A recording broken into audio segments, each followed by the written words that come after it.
बोलो छठ मैया की जय। एक बार एक राजा थे, उनके बाल बच्चे नहीं हो रहे थे।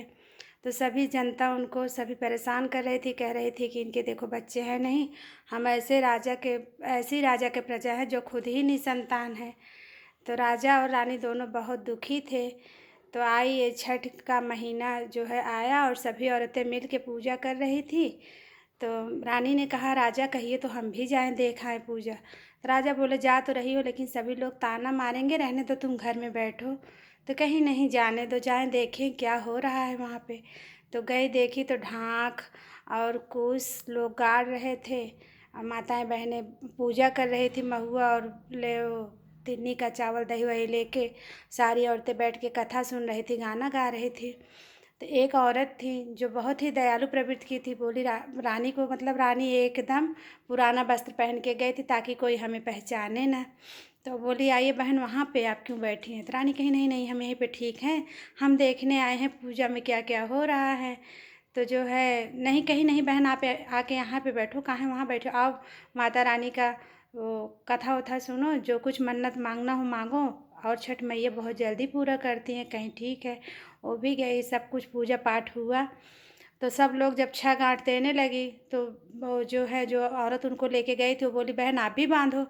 तो कहें कि कैसे रानी, कहें कि हमारे बच्चे नहीं हैं। तो रानी ने बहुत लाज में आकर के छः गांठ दे रही हैं और रो रही हैं, कह रही जाइए माता रानी, हम डर के नाते दे रहे हैं लेकिन माता रानी हमें माफ़ करिएगा। तो जो है पूरा प्रसाद ली, सब कुछ लेके सब गा रहे हैं और रानी जो हैं अपना पीछे बैठ के घूंघट निकाल के रो रही हैं। तो जो औरत लाई थी बोली बहन आप मुंह खोलो, आप भी गाओ। कहीं नहीं बहन, कहें नहीं, बताओ क्या बात है। तो कहीं कुछ नहीं, सब लोग चले गए लेकिन वो औरत नहीं गई। कहीं बताइए क्या बात है, इन माता के दरबार में जो आता है, जो अपनी मन्नत मांगता है उसे माता रानी पूरा करती हैं। लेकिन वो रानी कुछ भी नहीं बताया, रो रही हैं। तो कह रहे हैं बहन चलिए माता रानी के जो है जहाँ छठ पूजी गई है, हमें चलिए वहाँ पे पाँव मतलब रखना है। कहन क्यों, कहन मुझे बहुत बड़ी गलती क्यों, उसे क्षमा मांगन। कहन क्या की हो बताओ। कहन बहन हमारे बाल बच्चे नहीं हैं, मैं आपके देश की रानी हूँ, मुझे बाल बच्चे नहीं, मैं आके यहाँ पे जो है बांध दी हूँ गांठ और बहुत बड़ा पाप की हूँ, मुझे माफ़ करना। तब वो बेचारी गई और वो भी पैर पड़ी माता रानी के, भी पड़ी, वो खूब रो रहे हैं। कहीं माता जो है अपना वही गांठ पकड़ के छोड़ रहे हैं, रो रही हैं। इतने में जो वहाँ पे दह दिया जाता है वहाँ से एक बच्चे रोने की आवाज़ आई।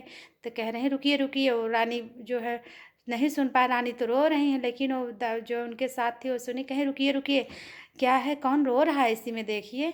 देख रहे हैं तो खूब सुंदर सा बालक, खूब सुंदर सा जो है हाथ पैर मतलब फेंक रहा है, रो रहा है। कहीं देखिए बहन रोइए मत रानी साहब, इसको आप ले लीजिए। तो कहीं नहीं, हम इसको लेंगे नहीं, ये मेरा बच्चा नहीं है।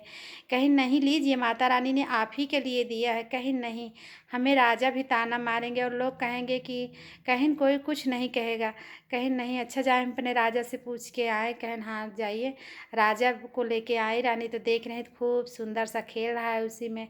तो जो है वो लेके राजा रानी दोनों लेके अपने गए और वो औरत नगर भर में पूरा डुग्गी पिटवा दी कि छठ के दिन जो है रानी के जो है लल्ला हुआ है। और सब लोग देखिए, चलो देख आए, सब लोग गाते बजाते हुए रानी के दरबार में गए और सब देख रहे हैं, भाव राजा खूब बांट रहे हैं। लेकिन जो है यही कह रहे हैं जिसके जो ना हो जाइए छठ माता के दरबार में मांगिए पूरा होता है। तो सब तो सोच रहे हैं कि रानी तो 4 दिन पहले भी मिली थी, इनका पेट भी नहीं निकला था और कैसे कैसे हुआ। तो सब आपस में कानाफूसी कर रही हैं।